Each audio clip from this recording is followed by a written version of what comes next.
To call to the podium our Vice Chair for Undergraduate Studies, Professor Abigail Bingham, to introduce this year's commencement speaker.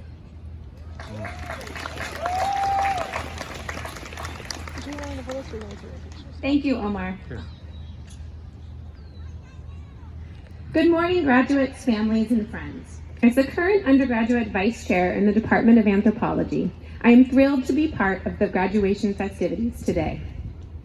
Although I have only been at UCLA for a short time, I have been truly impressed with our undergraduate anthropology community. Our students are amazing. And the real gem of our undergraduate program is Myrna D. Kikuchi. As those graduating today can attest, Myrna D has helped you navigate the ins and outs of course scheduling, study abroad, and independent studies that got you to this point today. Thank you, Myrna D. Now today I have the distinct pleasure of introducing this year's undergraduate speaker, Alivia Brown. Alivia began her freshman year at UCLA way back in 2018, the before times. During her time here, Alivia was busy.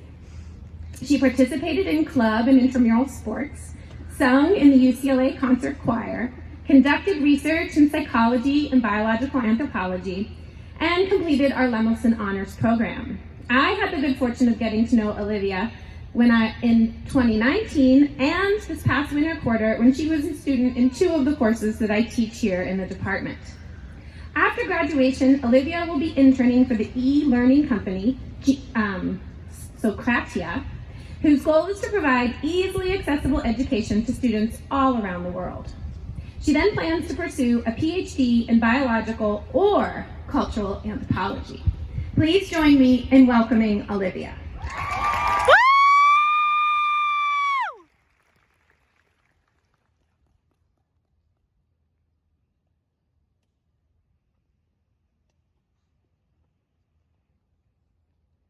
Good morning, students, faculty, and guests.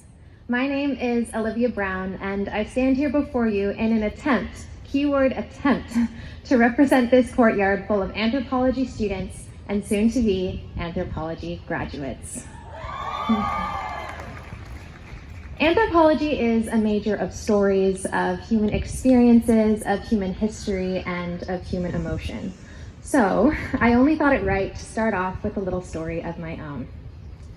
During my sophomore year, I went to a family reunion. And I mean, you guys know how family reunions go, right? There's a lot of questions at these things. How old are you now? How tall have you gotten? How's college? And of course, what are you studying? Now, anthropology is a major quite different from most majors. When people say they are a math major or a political science major, people tend to know what that means. However, when people say that they are an anthropology major, I've found that it tends to elicit some confusion.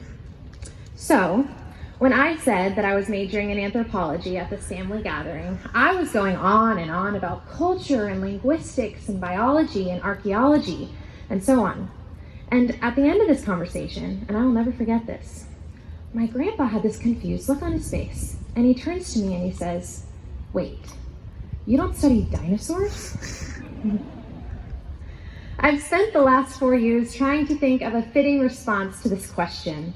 And I've learned these last 4 years that anthropology is not something that you can explain in a one-sentence definition. However, a quote by anthropologist Paul Broca, I think, starts to get at the true meaning of anthropology. Broca said that the least questioned assumptions are often the most questionable. The students gathered here today, or should I say the anthropologists gathered here today, have been doing just that for the last 4 years. These individuals have been taught to question the least questionable. And I believe that this is how change is made. True, deep, systemic change. New policies do not get constructed by accepting the world as it is. New archaeological discoveries do not get made by accepting what we can see on the surface. And new medications do not get created by accepting that disease is the way that things are. The easy thing to do is to accept the world as it is. The easy thing to do is to do what we're told.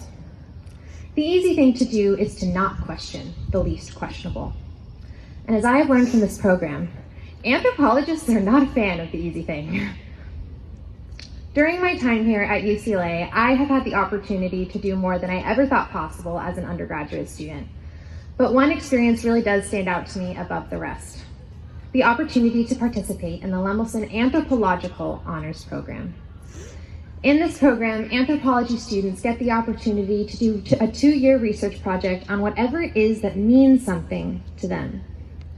My project was in biological anthropology, and it looked at the relationship between women's hormones, sexuality, physical activity, emotions, and more. My peers have studied the transgenerational trauma of second-generation Bosnian American immigrants. They have studied the impact of docents on museum visitors at the Holocaust Museum, LA. And they have studied the archaeological evidence of subsistence strategies on Catalina Island, just to name a few. The anthropology program here at UCLA expands students' worldview, and in addition to learning how the world impacts us, we get a glimpse of how we could impact the world. Working so closely with other passionate anthropology students in this program is just one example of the ways that I got to experience the impacts that anthropology can have. However, the students in this crowd have been deeply impacted by this major and are full of so many other stories and experiences that will continue to impact them for the years to come. To my anthropology peers, some of you I have had the opportunity to get to know quite well. Others in this crowd I have not met. But what I can say about everyone here is that we have made it to this point through the shared experiences of this university. We have all taken at least one course in cultural, biological, linguistic, and archaeological anthropology. We have all submitted assignments that have forced us to think deeply and reflect globally. Some of you will go on to be the next generation of lawyers, researchers, doctors, archaeologists, and maybe even a few anthropologists, who knows? But I can confidently say that all of us will incorporate what we have learned from this major into our careers, relationships, hobbies, and so much more. Just like Paul Broca said, if we can continue to question the least questionable, I can only imagine the kind of changes that this crowd of anthropology students will bring about one day. I cannot wait to see what we all accomplish. Thank you.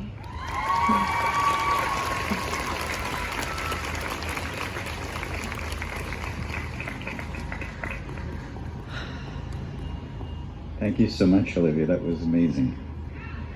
Right? It was.